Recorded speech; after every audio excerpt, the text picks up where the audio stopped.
language connects you with people. So you want to have that human part.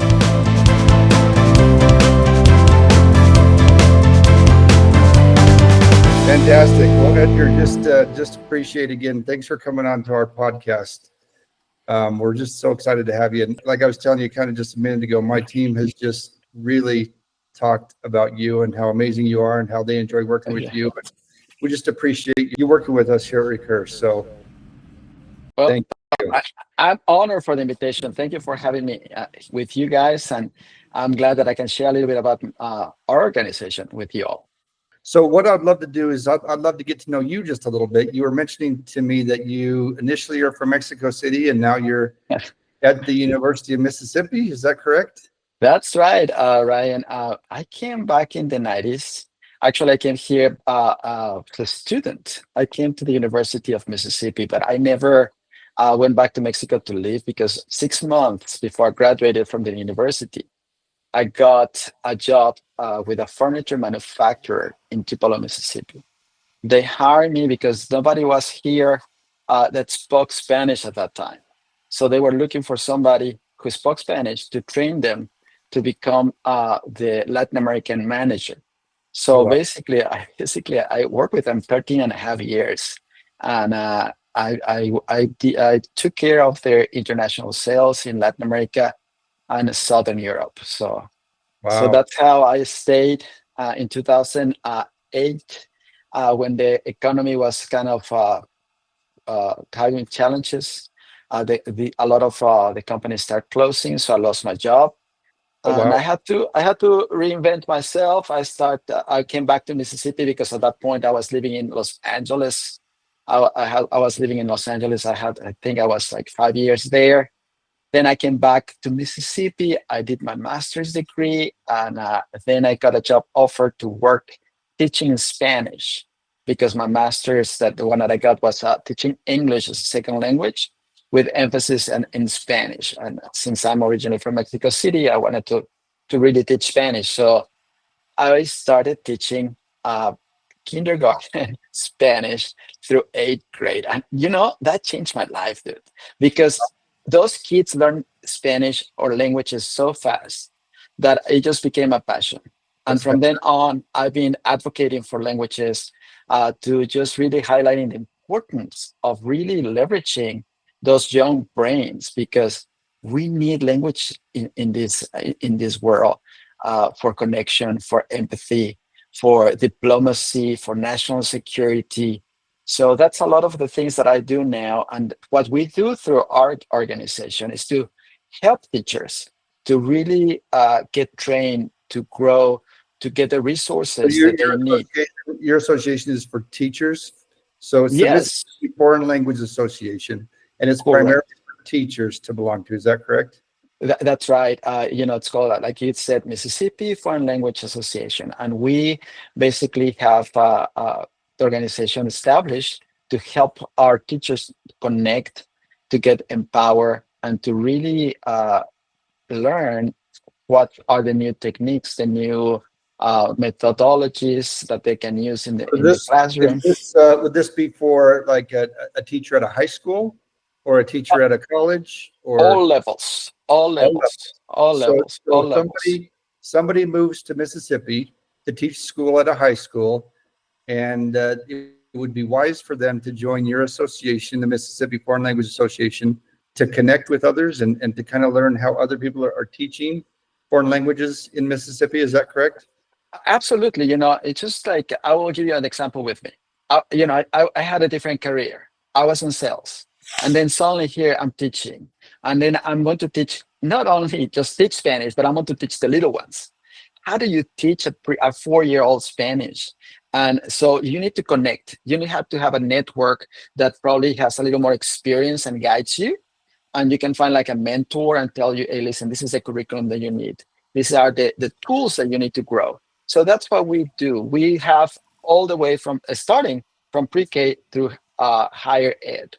So, and we also welcome businesses, because now we need to really highlight the importance of bringing business into our state of Mississippi and the support that we can give uh, different organizations or businesses in this case. Wow. So what, if somebody joins your association, what would they expect to get from like what does it cost them to join? And do you Wow. have any events? It seems like you've got some conferences that you do and some other events. Yes. What would they expect to kind of get out of joining your association? Well, I think number one is the connections that you make with people, because that really helps you transform the way you teach, you see life, and the advocacy that you can give to also empower others. And what our organization is not that expensive. Really, we charge $50 for that to be Fifty a dollars, member. fifty That's all.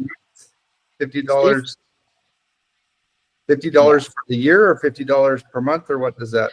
Well, $50 is the conference, and the conference includes the membership to our Okay, organization. I got So, and we have a yearly conference that we do, and it's in different parts of the state.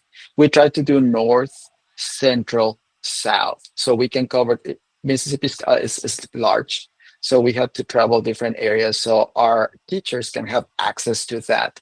So we provide resources for them. We provide a professional development through our organization. They can gain what they call here in Mississippi CEUs. Basically, they are credits that they use, or educational units that they use to renew their license. So we provide those resources, connect, and we advocate. We also support the Teacher of the Year to take them, to our regional conference, and if they win, they can go to the national. We do a lot of advocacy through what is called JNCL Nichols, where we once a year we go to Washington D.C., meet with our legislators to talk about the importance of supporting languages, not only in our state of Mississippi but also into our nation. nice, nice. And just by way of curiosity on all that, now you've been around for a little bit of time. Yeah. There's a lot of foreign language associations, and just with you and your organization, who helps you run this? Is it just you? Do you have other people helping you? Is No, it, we yeah, are not. We are a nonprofit organization. sure.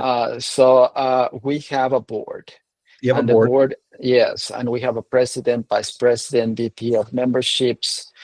We have And how many members, secretary. you might have said this, but how many members do you have in your organization? Currently, currently, probably we have about 150 members in the Okay, state of Mississippi, and that changes.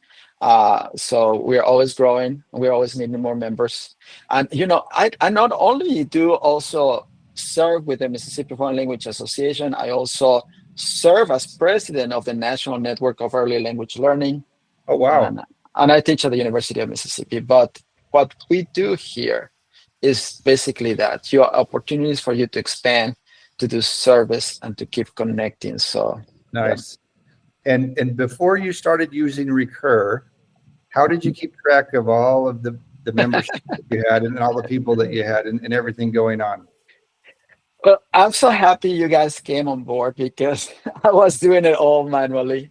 It was as executive director, I am also in charge of the treasurer, and I'm in charge of the members, to creating the members for our conference. Basically, uh, having them already. So we got a new website, and but the website was not very user friendly. So I had to do a lot of manual work. Oh, wow, Uh, um, for example, even just simple things like creating a name, the labels with the name.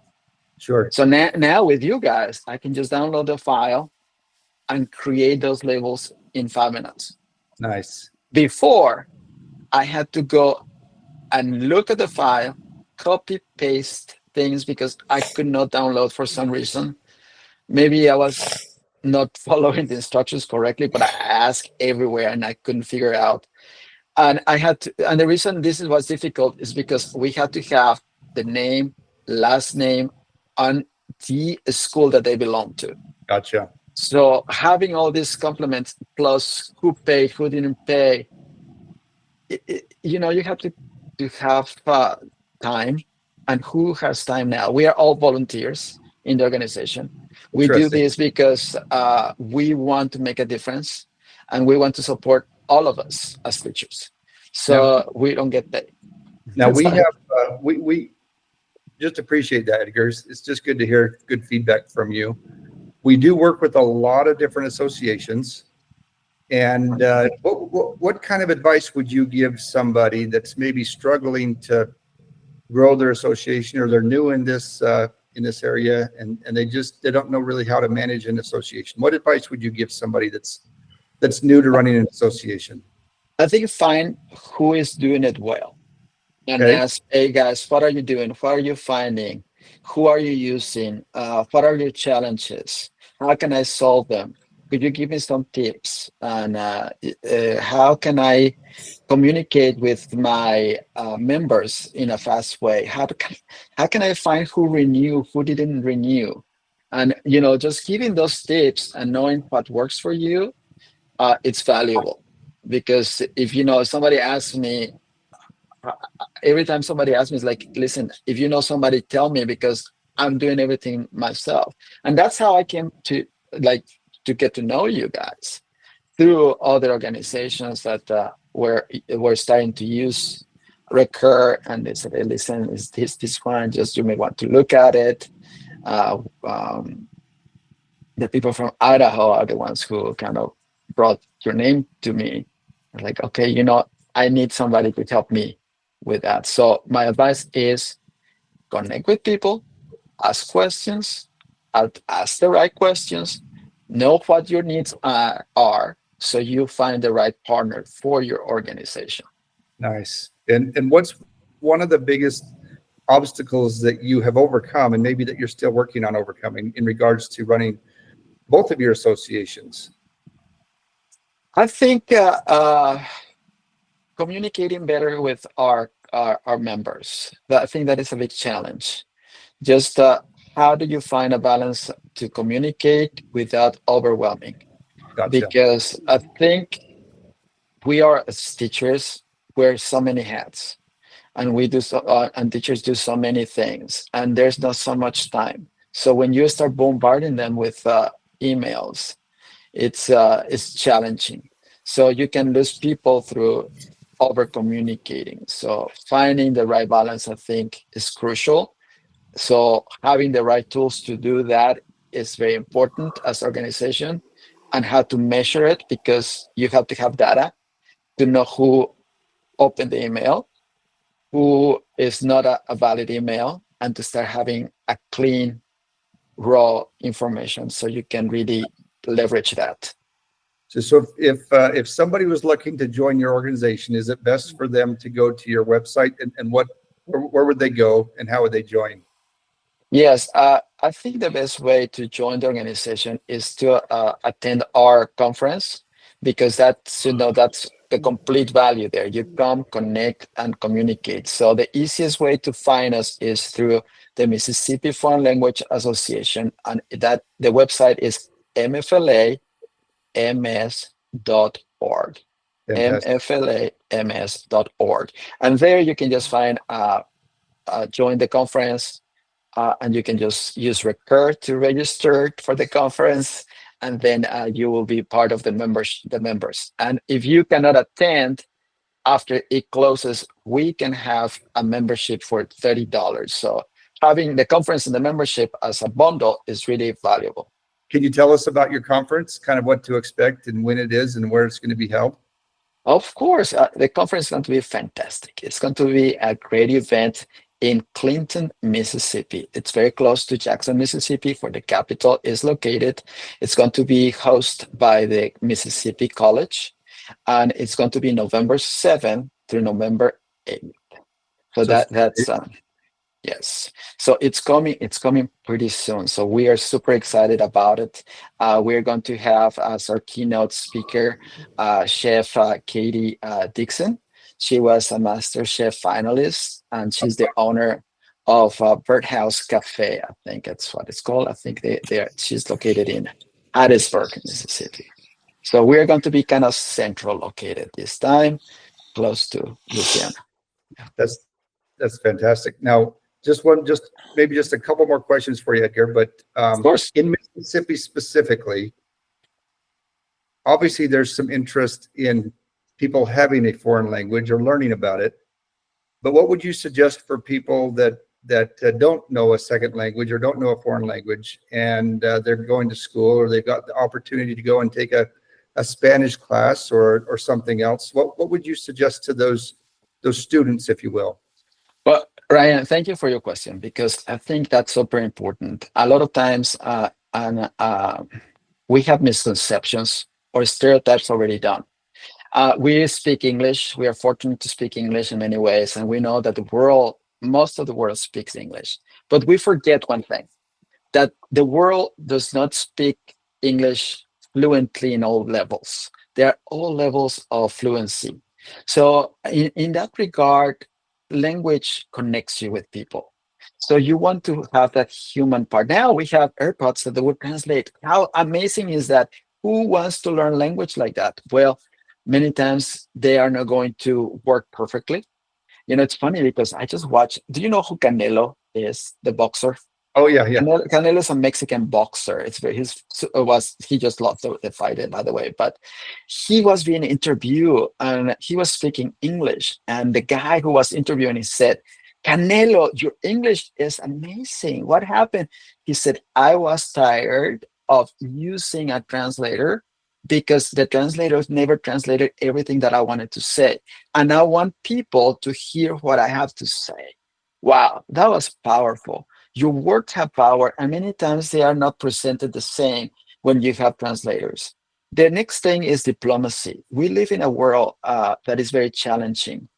Having the right words to say, knowing how to deal, not only our words, our culture, ways of behaving, things that are appropriate in some cultures that are not with us. So we need to be sensitive to that. And learning a language empowers you to do that, to have that tool, to really be somebody of influence, to create laws. Now, national security, think about that. How are you going to collect data from the field if you are a spy? Hey, I need a translator. Can you wear this when I listen to your conversations? Like, Sure. it's not like that, because in reality, many times we don't speak in a professional way or different settings, right? If you're trying to find somebody who's done something wrong, they're going to be using slang. They are going to talk a little bit different.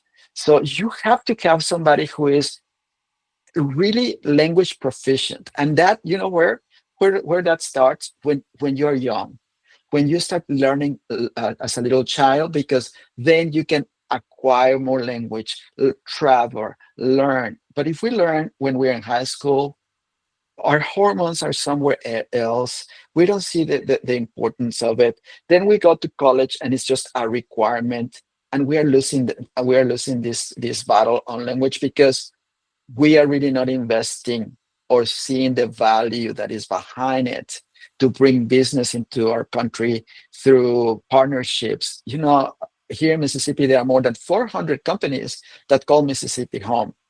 Car manufacturers, bakeries, uh, concrete makers. And the reason I live in the United States is because a furniture company hired me to export, because you reach your distribution and you have to expand, and you need to have somebody who will understand how to communicate and how to use language powerfully, to have and also to have empathy, you can save lives. Nice. And it's funny that I was sharing with at high school about learning language, and one of the ROTC people he told me, "Edgar, you know what? Sometimes we forget that when we are in war, asking for water can save your life." And Nice. I was like, "Oh my gosh, that's true. How can I say I'm thirsty and you don't know?"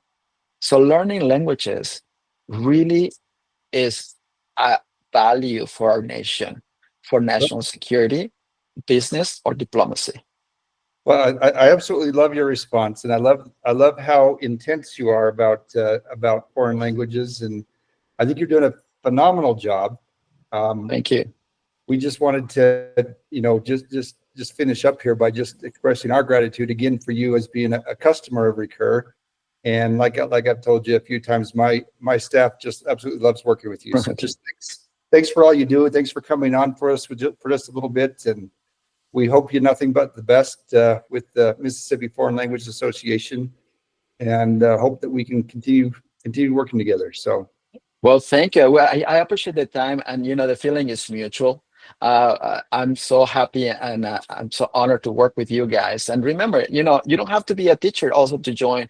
You can be a business that needs help, and maybe you want to support a teacher. You may want to support a school. Let's make a difference together, because that's what we do through our organizations. We empower teachers, but we want to make a difference. And we need people, and we need businesses, and we need other organizations to also join forces. So thank you for everything that you do to help us connect with our members in a better way, more professional and efficient. Fantastic. Well, thanks, Edgar. Appreciate it.